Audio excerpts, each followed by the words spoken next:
Good evening. Hello. Hope this finds you in peace. It's February 9th, 2024, and we are entering into greater and greater intensity. Are we not? Can you feel it? There's another wave. There's a big, big, big wave coming. There's a big wave coming through the air.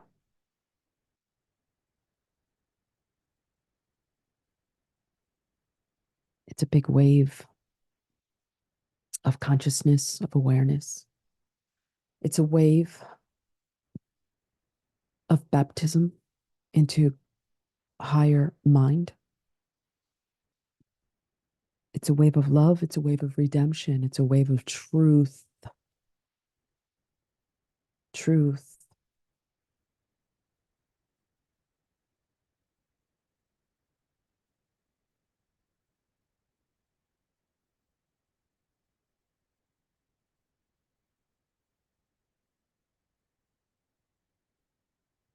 The breath of God is life.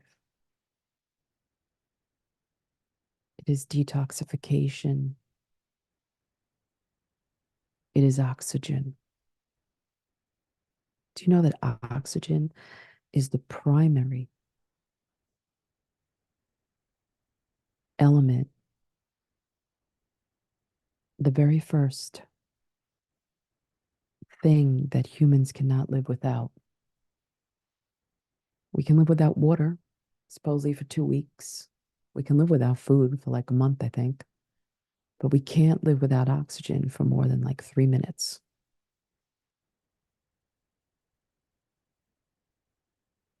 The breath of God, Espiritu Santo.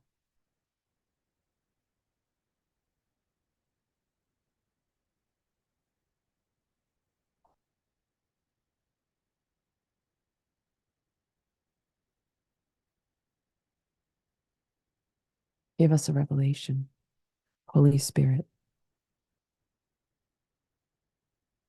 of who we are,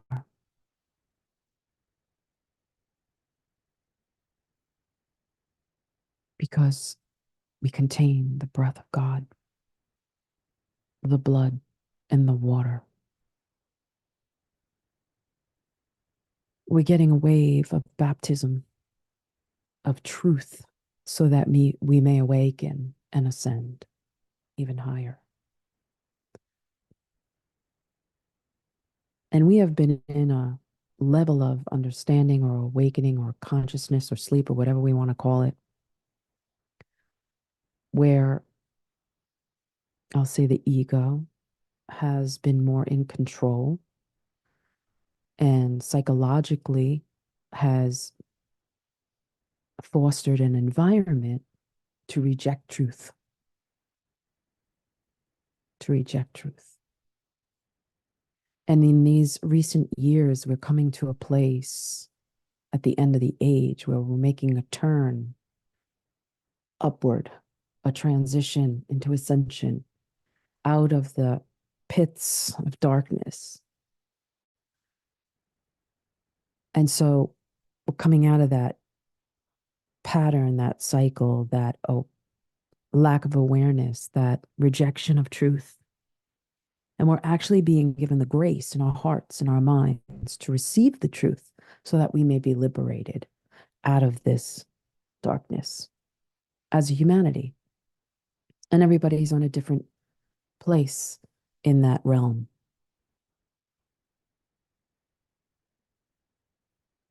Eternity is in our hearts, and eternity is a realm. It is not a place of linear time. It is not a destination. It is not the afterlife. Eternity is a realm, and eternity is in our hearts. We are switching realms. We are shifting realms. And so we have lived in the temporal. We have lived in the 3D. We have lived in this place of matter The spirit is primary, the material is last. What is birthed in the spirit manifests in the natural.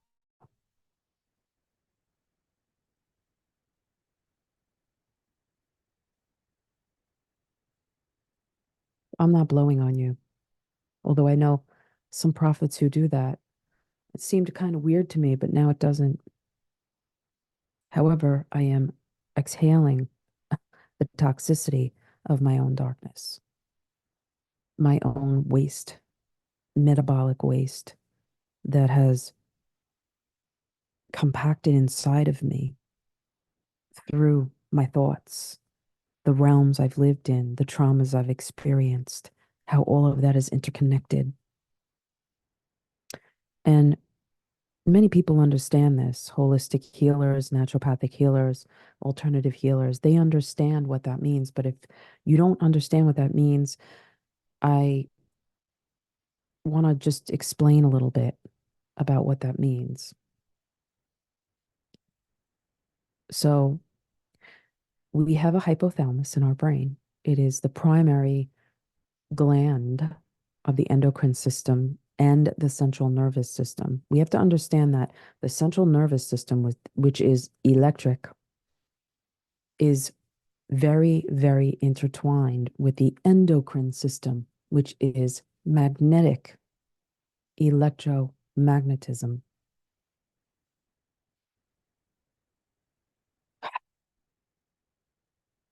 And so we have this hypothalamus in our brain. So let's talk about a scenario. We are really worried about something. We are thinking about it all the time, and we're worried about it, and we're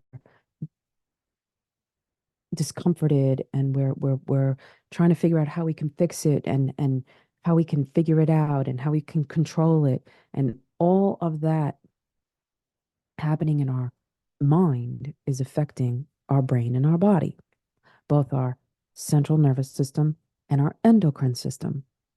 And so this one little scenario, let's say, just say it's even for just an hour of a day. Now magnify that by our life. So say for an hour or a few hours of a day, I am worried, really worried about something, and it's in the back of my mind, it's in my thoughts, and the worry causes a chain reaction in my body, right? And I won't get into all the intricacies because I don't even know them all.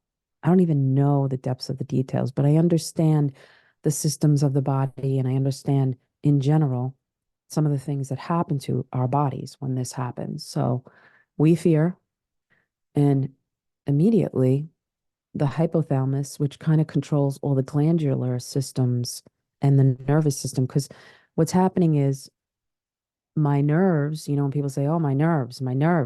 God, you know how many times I said that with autism life? Oh my God, more than I can count. Let me switch these out. My nerves. Um, because I lived in hypervigilance, and so did my children, my husband. Um, but and so okay, my nerves are activated because my brain is worried. My mind is worried.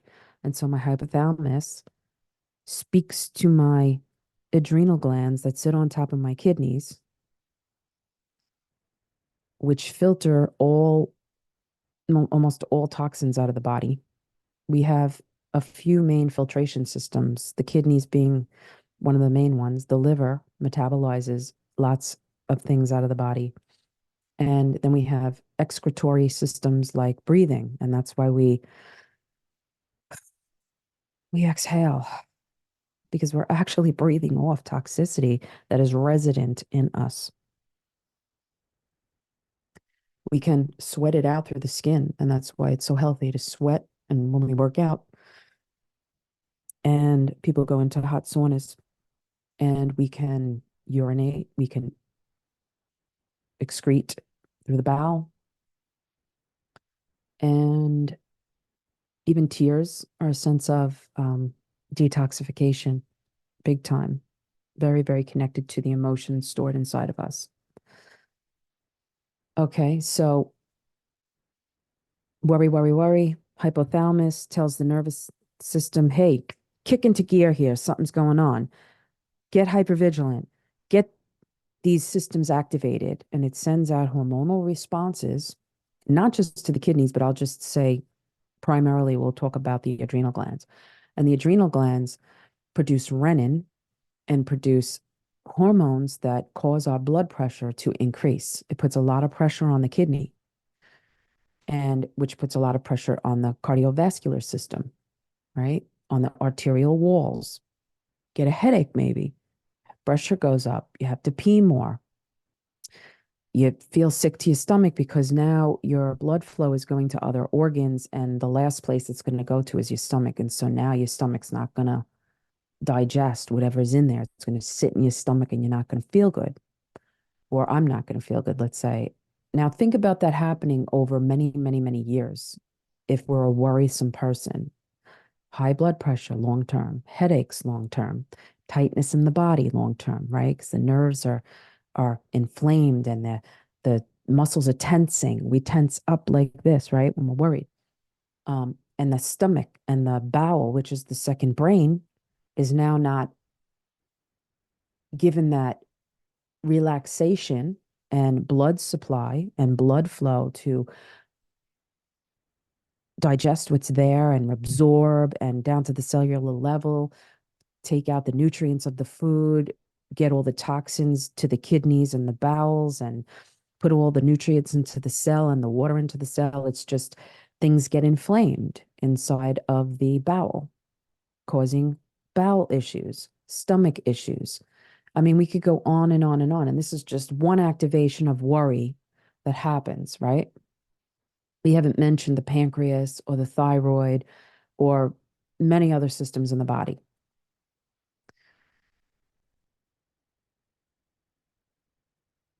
Now, why do we talk about the importance of the breath?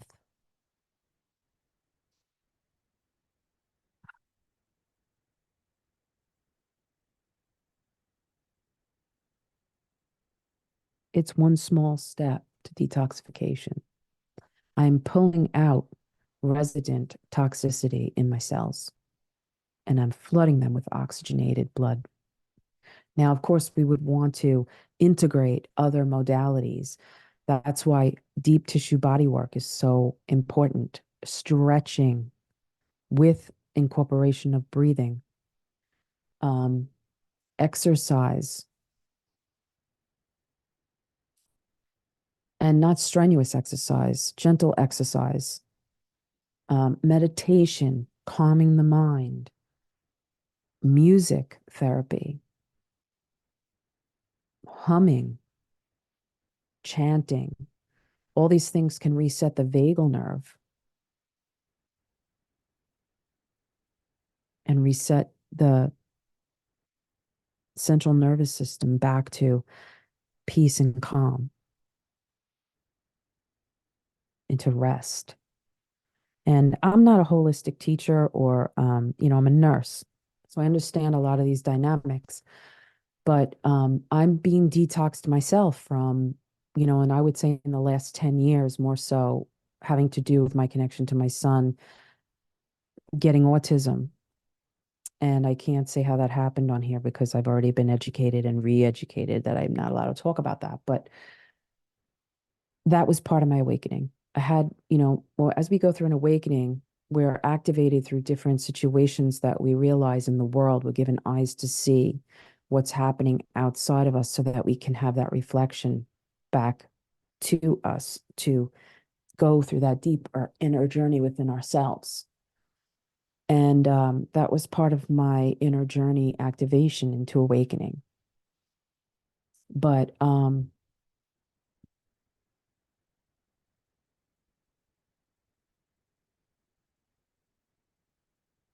you know, realizing that the body is so connected to the soul, the spirit, and the outside universe, which is really a reflection of our inner universe.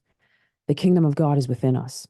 The journey of the soul is the primary path, our spiritual path, why we're here.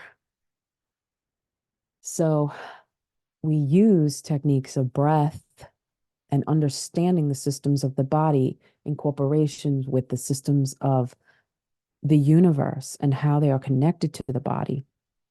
And I posted something on Facebook about the moon and how it has a 28-day cycle. It moves the tides. And so I truly believe it's very, very directly connected to the sodium and potassium pump of the cell.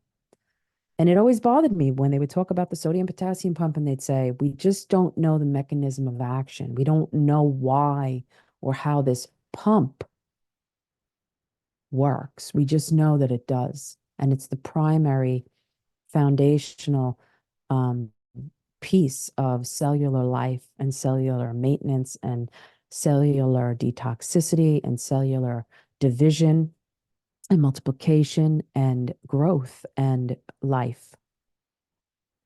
And so this pump that exists for the cell to move nutrients in and out of the cell, sodium and potassium pump, somehow is directly, in my opinion, connected to the cosmic electromagnetism, mainly probably of the moon and the sun, which is why I believe they have been spraying the white stuff in the sky to block somewhat. It's always in front of the sun. And in my opinion, the sun has more connection to males. This is just my intuition.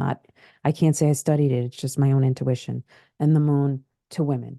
And we know the moon is symbiotic. It has to do with mothering. It has to do with menses. So that's, we know that.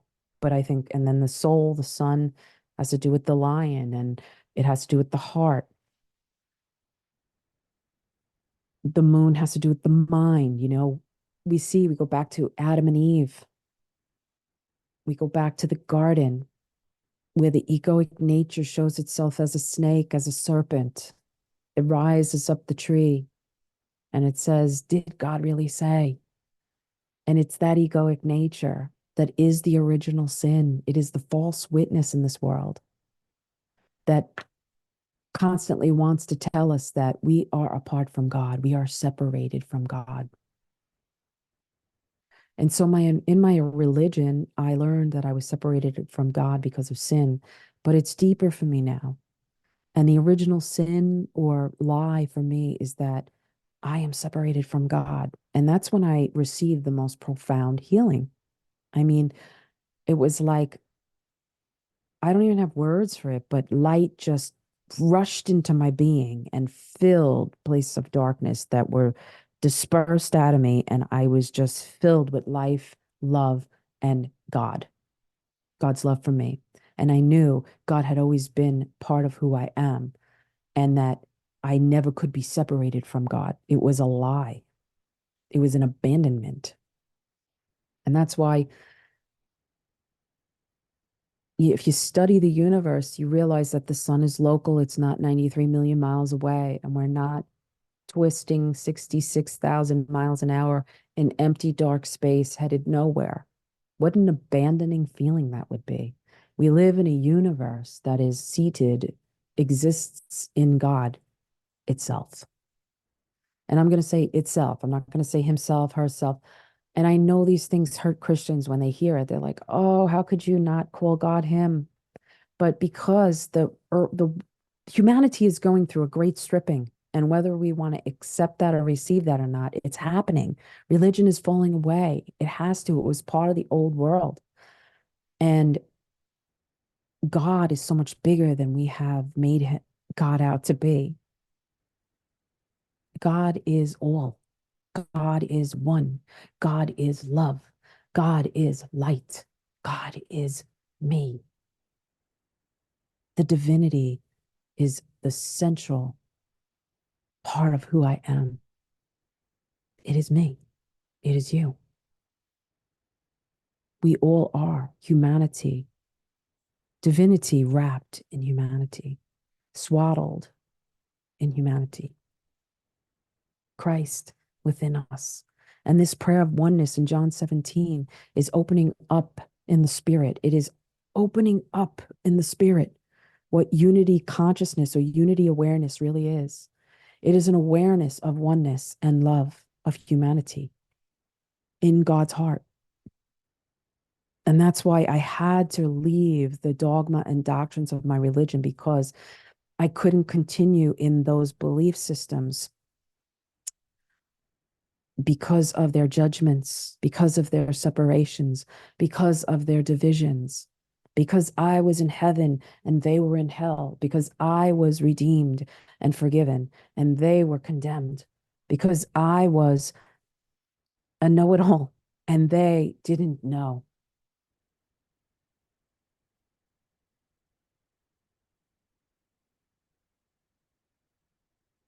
And that's not the heart of God. Does it not say in the Bible even that God subjected all humanity to disobedience so that all would receive mercy? I don't see that in the sense of sin anymore. I see God bigger now. God is in all things, even in darkness. Don't we even read in the Bible that the weapon that is forged by the metalsmith or whatever his name is forged by God, is made by God? In other words, whatever weapons are formed against us, they are made by God. And yet they will not prosper, but they will produce in us what is meant to be produced. And so God is in all. In him, through him, and for him are all things. In him we live and move and have our being. There are other verses. We could go on and on and on, scriptures.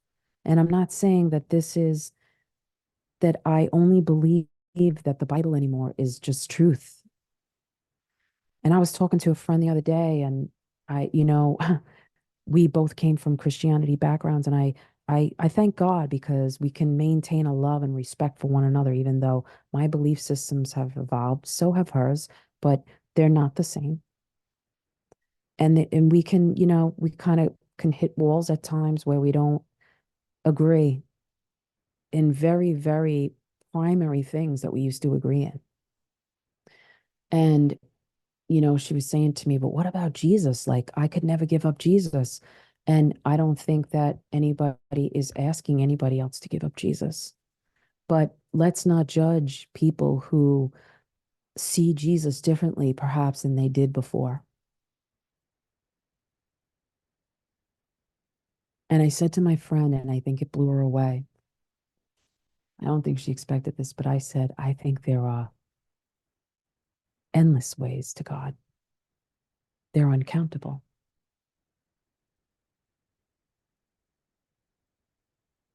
Quadrillion ways to get to God.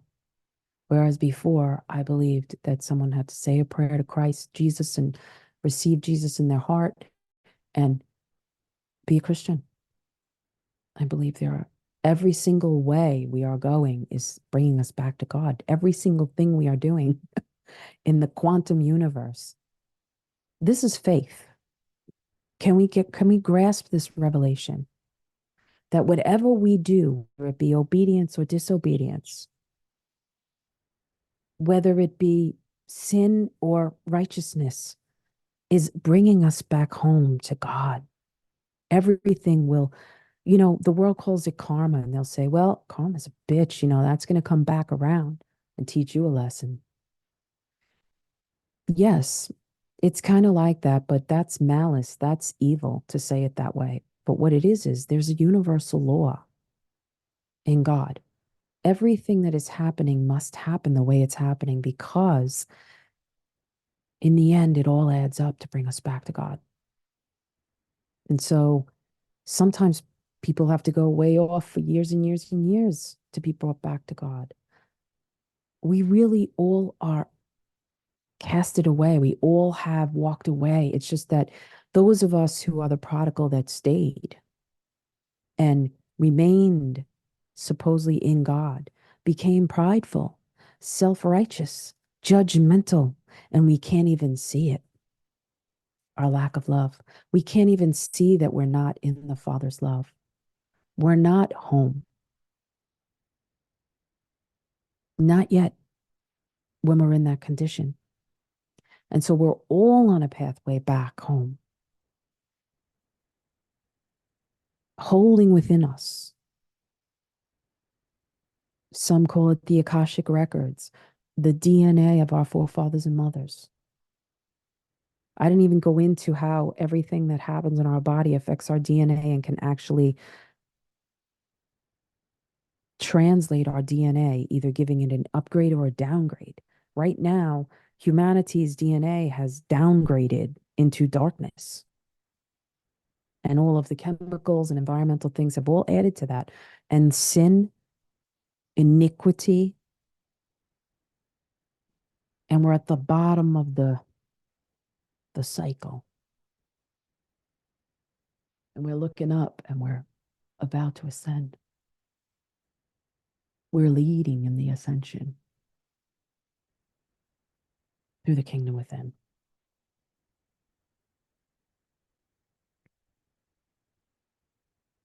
And I said to my friend, I believe there are endless ways to God, not one way to God. And I know that this is a doctrine that was taught to me for many years, that in the end times it will be said that there are many, many ways to God, and all people will try to become one, and all nations will try to become one, and it will be a lie. It will be false peace. It will be a false doctrine. Perhaps there is a false doctrine rooted in that, but there also is a true one, because God's heart is for us to be one because we are one. It's just us coming to the acknowledgement and seeing it. First of all, seeing our true identity, that we are divinity wrapped in humanity. We are inseparable from God. It is the egoic nature, that snake, that serpent. And if you think of the egoic nature as the serpent, you can understand better why Moses' staff turned into a serpent, and other times that we see the serpent, and how it works through the mind and the nervous system and that connection to the body. And that's why when we see the medical symbol in the United States, it's a serpent wrapped around. You can see it in your mind, right? They have symbols out there to show us the truth.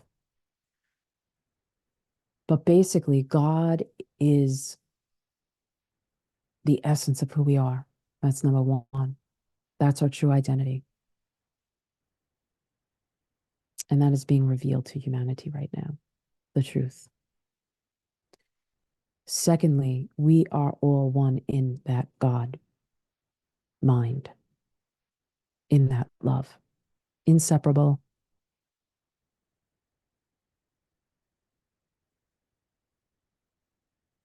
And I love people that have near-death experiences and they come back and share that, oh, I saw people in heaven that I didn't think they were going to be there, because in my mind, they didn't meet the criteria for heaven, but there they were in somewhere in this other realm that I was brought to. And so in God's mind, the criteria wasn't what I thought or had believed. Do we live multiple lives? I know this is a heresy to say as a Christian.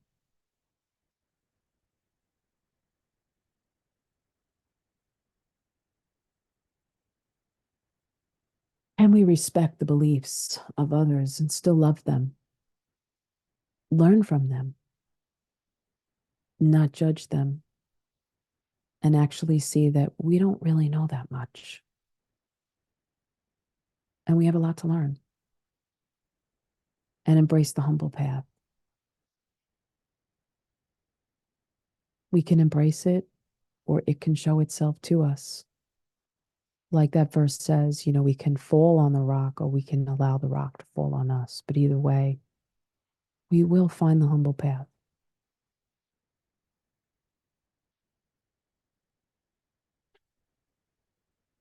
Can we be one? Can we acknowledge our oneness, or must we be separated? Red and blue, Democrat, Republican, USA is the best, Russia stinks. Yay for Israel, kill Palestine.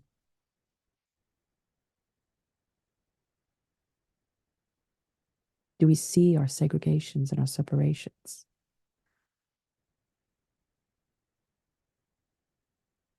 Because we're in a lower consciousness. Because once we can see that God is in all, want to call it the Christ, the anointing, the true essence of God, the divinity, the spark, the life of God, the Holy Spirit, the Great Spirit. Once we can see humbly that the divine resides in every soul, just as it resides in us, and it is wrapped in humanity, it humbles us to receive all in that love.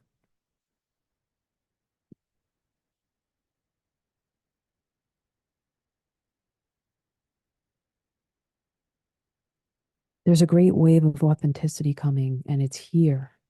And there's many tribes, and I'm connected to so many people that it's just authenticity has become so comforting and comfortable. And to just expose the ego for what it is and to talk about it and to acknowledge it and to talk about our paths and our spiritual paths without shame. What a healing we're experiencing already amongst humanity. A healing that I didn't ever experience in fundamental Christianity because we had to portray a certain way. We had to. We had to keep things hidden. We had to wear a mask. It wasn't told that, but it's part of the doctrine. It's part of the setup of that institution. And that's falling down for a reason. Because our true self, which is God the divine, is saying, I must ascend and I can't live down here in these realms anymore with my masks, my personalities, my characters. It's not all bad, but it's just a place that has been suppressed and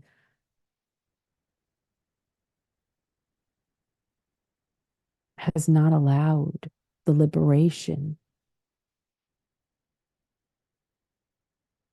to ascend in authenticity and in truth.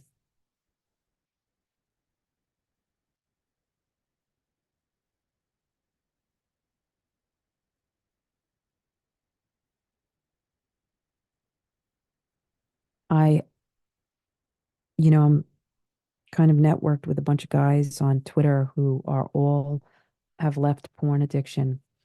And they are so mostly, most of them are young, they're in their 30s. And I talk to women, I would say enough women, some young, some middle aged, some I'll call older like me, um, that really don't believe that there could be men on the earth that truly have forsaken this addiction because they see that they see their true essence. They see that their energy is light and that they don't want this darkness to rob their energy. They don't want this darkness to rob their ability to soar in spiritual realms and in their destiny and in their purpose here. And they actually have forsaken it, not because, you know, God's going to send them to hell or their wife found out or, they lost their job because it was on their computer at work. It's none of that. It's because they came to the end and they saw their eyes were opened to the truth. And there's a band of men uprising in purity and holiness. They talk about God. I haven't heard them mention Jesus, but man, are they powerful. Man, are they humble. Boy, do they have a lot of love for one another, helping one another, authentic, real, raw.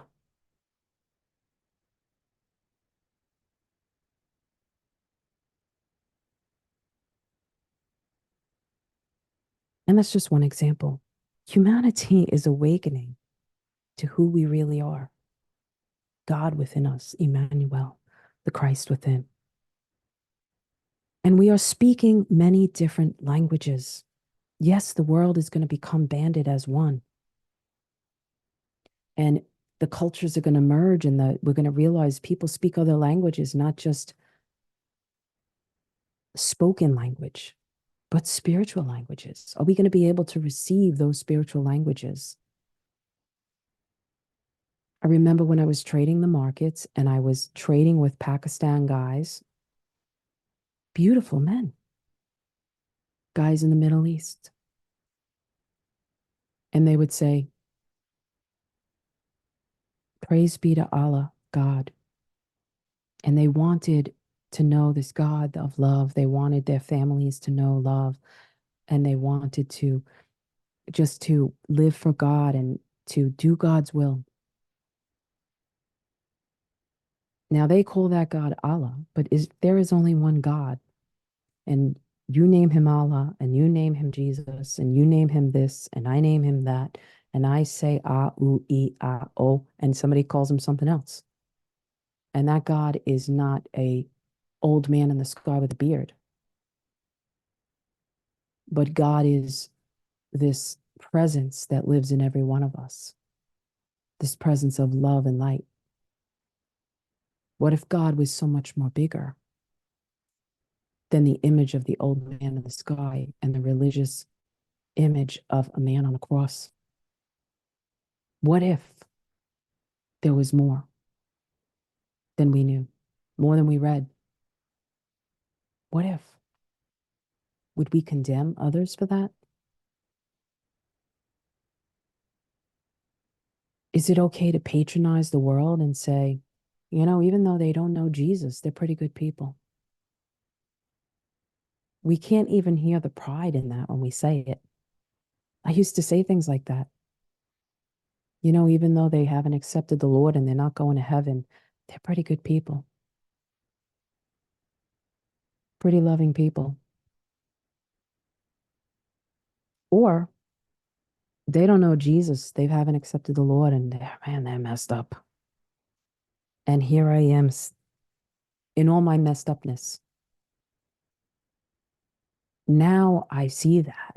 Now that is ever before me. It's like, even when we talk as Christians about other people that we think have evil and they have occult practices and they have, connections to darkness, and it's like, do we think we don't?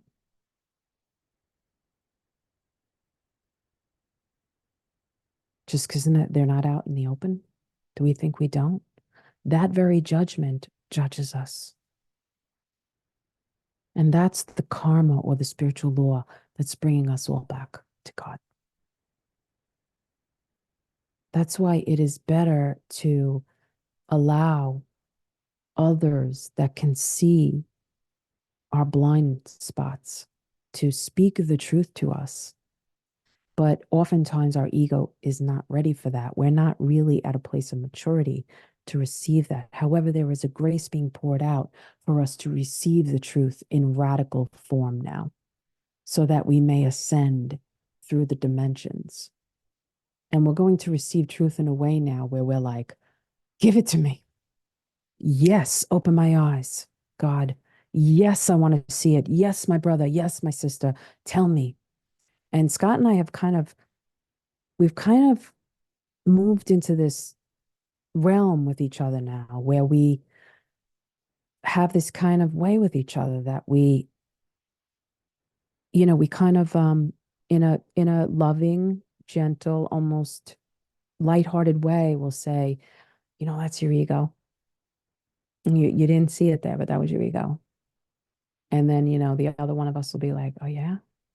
And then of course we know it's like, he loves me or she loves me. What, she's only telling me this because I can't see it. I'm blind. And if we could have this kind of openness in relationship to receive the truth,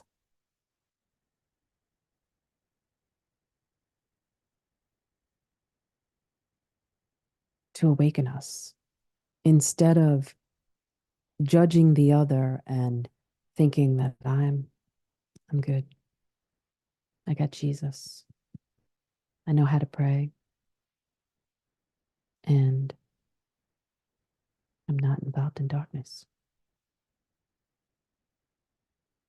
Oh boy, have a couple of kids. That'll humble us. right? Unless we are blind to our children too, and we just think that they're perfect. And then there's other layers of pride that are there that have to come down and, or you know, we we live vicariously through our children. And then it's like we're using our kids so that we can build up our ego because of areas we've failed in. And then we like want our kids to like fulfill all those things so that our ego could feel better and we could feel great as a parent. These are all areas that are going to be blasted with truth.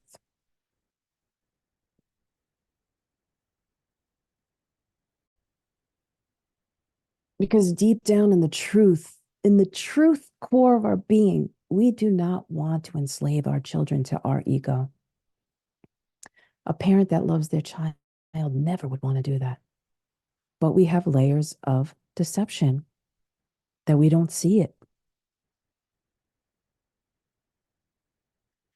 So, truth chips away at that and it melts away at that and it softens away at that. It depends, it depends on our surrender. It depends on our response to mercy. Like sometimes we need, sometimes we just require softening, like an oil, and we are softened, softened, softened. We get down to the truth.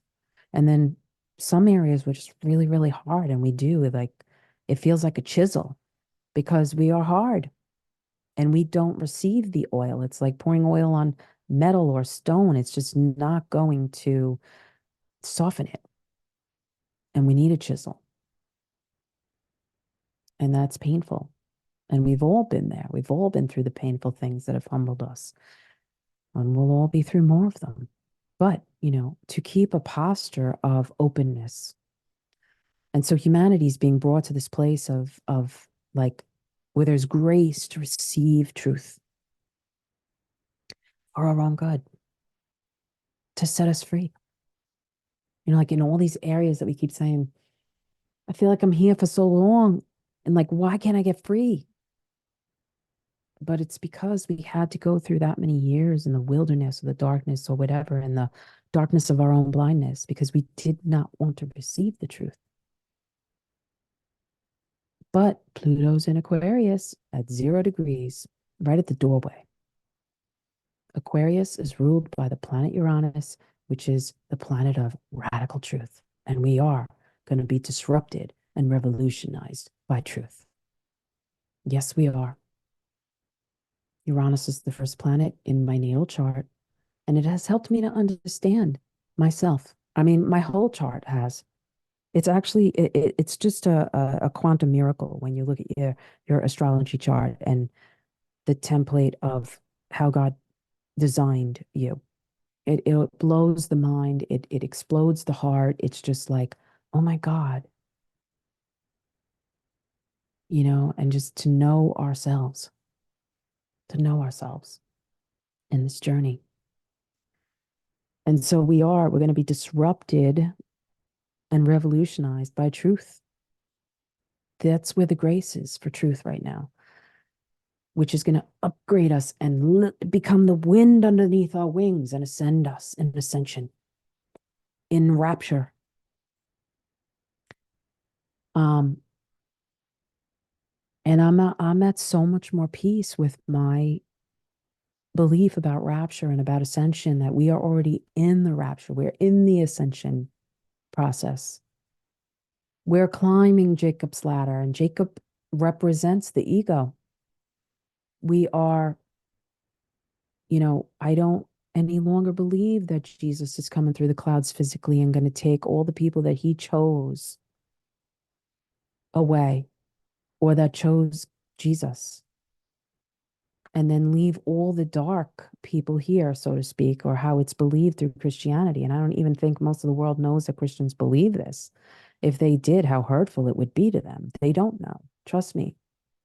They don't. They don't know a lot of things. And it's better off that they don't know those things because it would be very hurtful.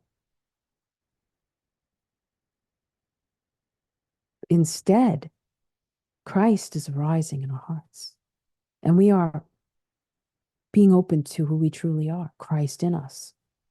And we are ascending. and calling humanity, our own humanity, which is one with all humanity, with us to ascend as we venture this humble path,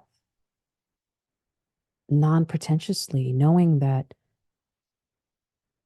we will continue to be humbled through mercy and grace, and that we're all the same.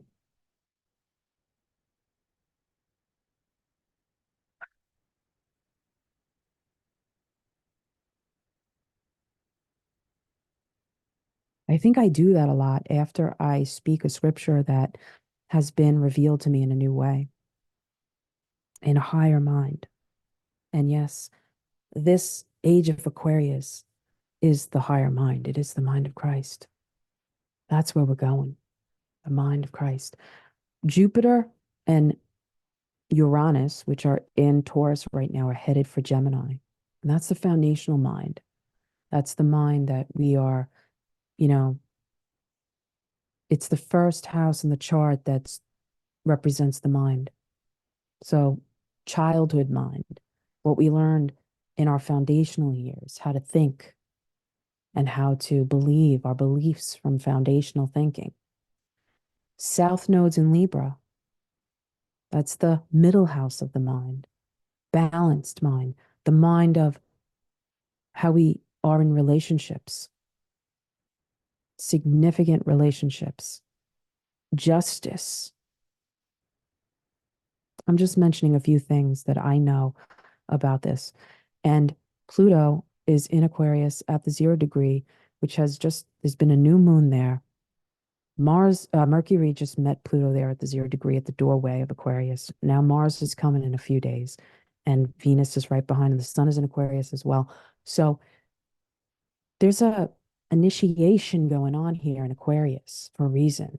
We already had that Star of Bethlehem that a lot of Christians took a picture of a couple of years ago when Saturn and Jupiter conjoined in Aquarius. And many Christians took a picture of it and they celebrated it as the Star of Bethlehem. But it was just Jupiter and Saturn conjoining there in Aquarius, I believe. And who were the Magi? Magicians. That's what it means, They were astrologers. Ah, we speak in ignorance. May we learn from one another. May we not be so afraid. Any doctrine of fear is not a doctrine of love. Even the Bible itself says that perfect love casts out all fear. And so, how could we be living in the love of God and have fear of God? If our children were mass murderers, we still wouldn't torture them forever. If anything, we would want to bring them into love and healing. And so, our perception of God is going to change in this age of Aquarius and radical truth, in which we will be given the mind of Christ. And the next few years, 24 and 25 and 26, we're being shown that we're being supported. North Node in Aries, our identity in Christ, our renewed identity in who we truly are.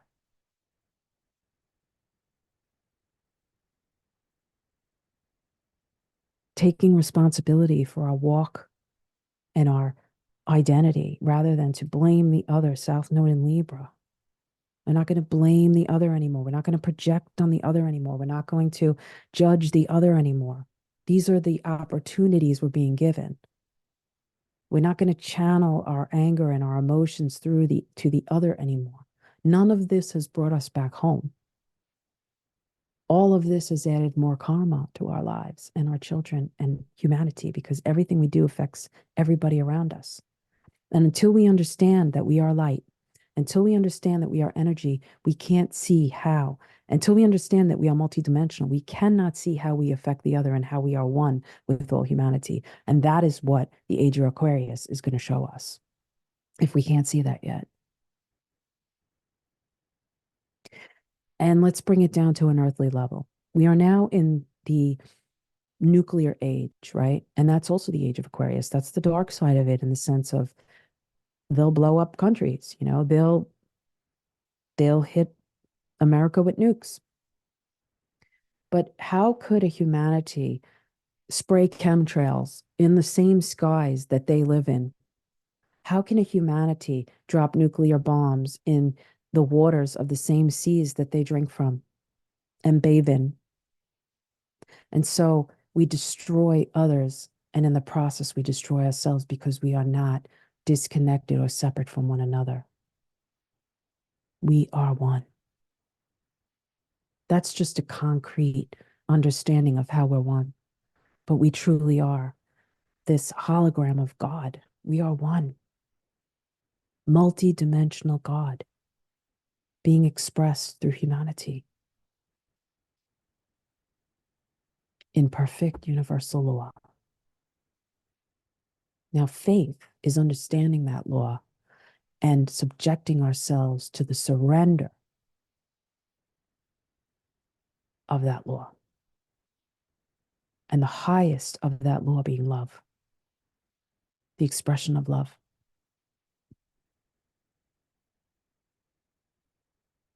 And under that being humility and justice and integrity and all the things that come under in that law. That is true faith. I believe what I cannot see, but I live by that code because I do see it with the eyes of my spirit, and I believe that it's truth. Therefore, I surrender to it for the sake of all. Praise be to God, who is all in all. See, so we're speaking different spiritual languages. And as Christians, we're going to have to come out of the box of Christianese. Christianese is beautiful. I've been with people who never heard Christianese before. And when they heard it, they were like, wow, they really loved Christianese. And they think it's beautiful and powerful. And it's really touched them. So I'm not saying there's anything wrong with Christianese, but their language is really beautiful too. It's really humble. It just broke me. And I've shared that before when I've heard the other spiritual languages of people who didn't speak Christianese. It really broke my heart. I wept. And I weep when I hear their languages because it's the universal language of love and God. It's like babies talking everywhere and we don't know what they're saying and they all sound different, but it's beautiful and it's pure. It's just these grown up, separated thought patterns and belief systems that we acquire in pride and prejudice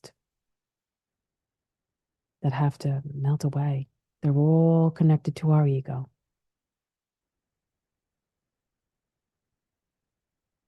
To pride, to judgment, to separation, to division. So this is what's happening for us. It's all happening for us. And regarding all the things that may happen in the world, yeah, who knows, a big cyber event may come supposedly. I've been talking about that for years. And hey, maybe we'll all need each other's help. I don't know. I do choose not to talk about a lot of that stuff anymore. The financial system is on the brink of transition. Yes, yes, it is. Over the next few years. And that's going to give opportunities to other nations to have more fairness. It's going to be very humbling for America. We're going to see a lot of change. Will we resist it? Will we, as that world is burning away, are we going to keep looking back like Lot's wife and say, I want to stay?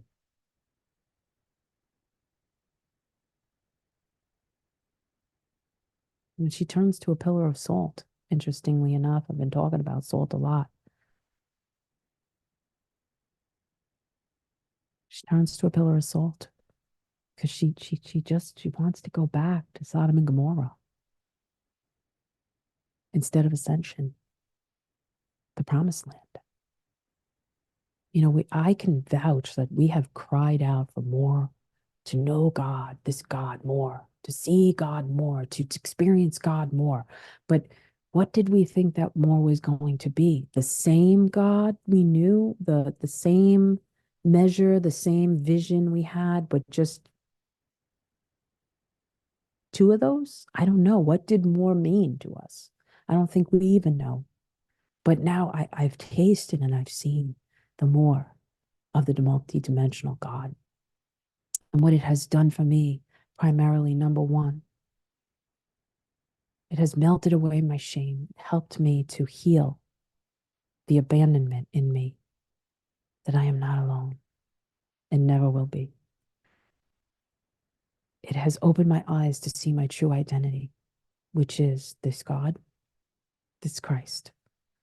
It has opened my heart to all of humanity and melted away the divisions and the judgments inside of me towards other people groups and other religions and other belief systems and other nations.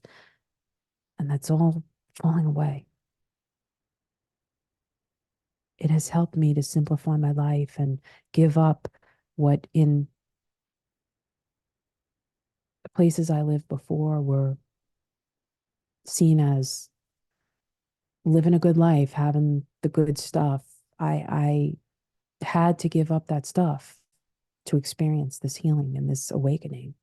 Maybe you won't have to, but I had to. My husband and I had to. And that was a radical surrender and continue. And there will be a holy exchange. There will be an exchange in this awakening.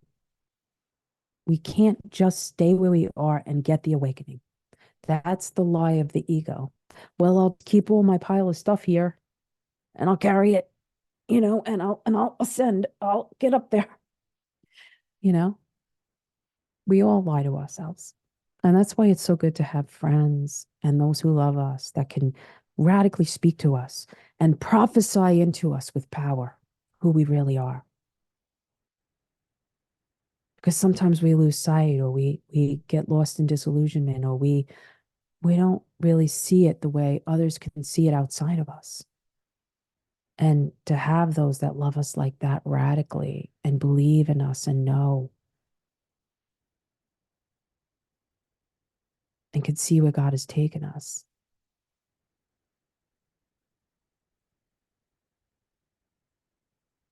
It's good. It's a gift of God. Ah,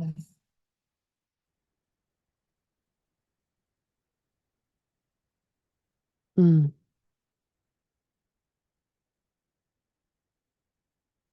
May we rest in peace as the old dies and we arise in ascension and we let go of the heavy weights of doctrine, of false beliefs, of disillusionments and deceptions that have weighted us down, of judgments, of thinking that we could ever be separated from the love of God. As we let go of all these weights, may we become the light, light,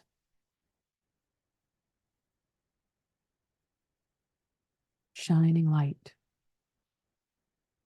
of God in the universe. Just being the light, and that light emanating its power, doing its work as we rest in who we truly are and let go of everything else. I'll see you in the spirit. I love you.